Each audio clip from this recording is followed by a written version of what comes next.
내일부터 우리나라 주식시장에 새로운 거래소가 하나 추가가 됩니다. 기존 한국거래소 외에 넥스트레이드라는 새로운 시장이 추가되는 건데요. 어떤 점이 달라지는지 김주영 기자와 따져보겠습니다. 김 기자, 당장 내일부터 투자자 입장에서 달라지는 건 뭡니까?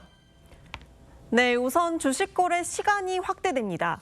기존에는 오전 9시부터 오후 3시 반까지만 거래할 수 있었는데요. 넥스트레이드 도입으로 정규시장 전에 50분, 정규시장 이후에 저녁 8시까지 시장이 운영됩니다. 총 12시간 거래가 가능해지면서 퇴근 후에도 주식 거래를 할 수 있게 됩니다. 그럼 투자자들이 넥스트레이드를 이용하려면 새롭게 신청을 해야 하는 건가요? 그건 아닙니다. 넥스트레이드에 참여하는 증권사를 이용하면 별도의 신청 없이 자동으로 이용할 수 있습니다. 증권사들이 SOR이라는 스마트 주문 시스템을 이용해서 두 거래소 중 투자자에게 더 유리한 곳으로 주문을 배분합니다.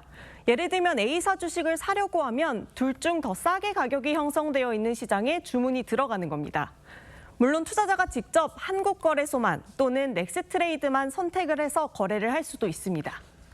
거래 방식에도 혹시 변화가 생깁니까? 네, 선택 가능한 거래 전략이 더 다양해집니다. 기존에 가능했던 방식의 중간가 주문과 스톱 지정가 주문이 추가되는데요. 중간가 주문은 가장 높은 구매 가격과 가장 낮은 판매 가격의 중간값을 자동으로 반영해 주문하는 방식이고요. 스톱 지정가 주문은 특정 가격에 도달하면 지정가 주문이 자동으로 실행되는 방식입니다. 또 넥스트레이드는 증권사가 부담하는 매매 수수료를 한국거래소보다 20에서 40%가량 낮게 책정했습니다.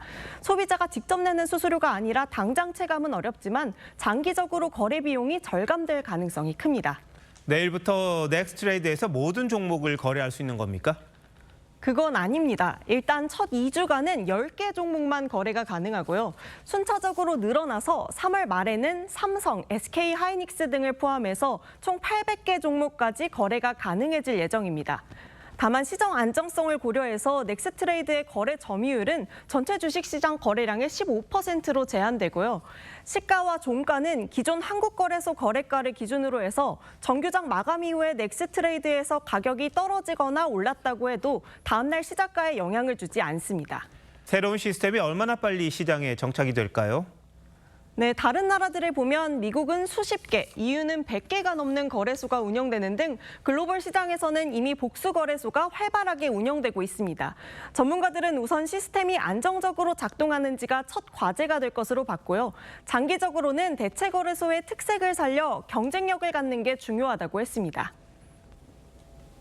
SOR 시스템이 조기에 안정적인 정착이 필요하겠고요. 대체 거래소별로 상품이 특정화된다거나 거래 시간이 상이하다거나 이렇게 해서 본인만의 특징적인 장점을 앞세우는 전략이 필요하겠죠.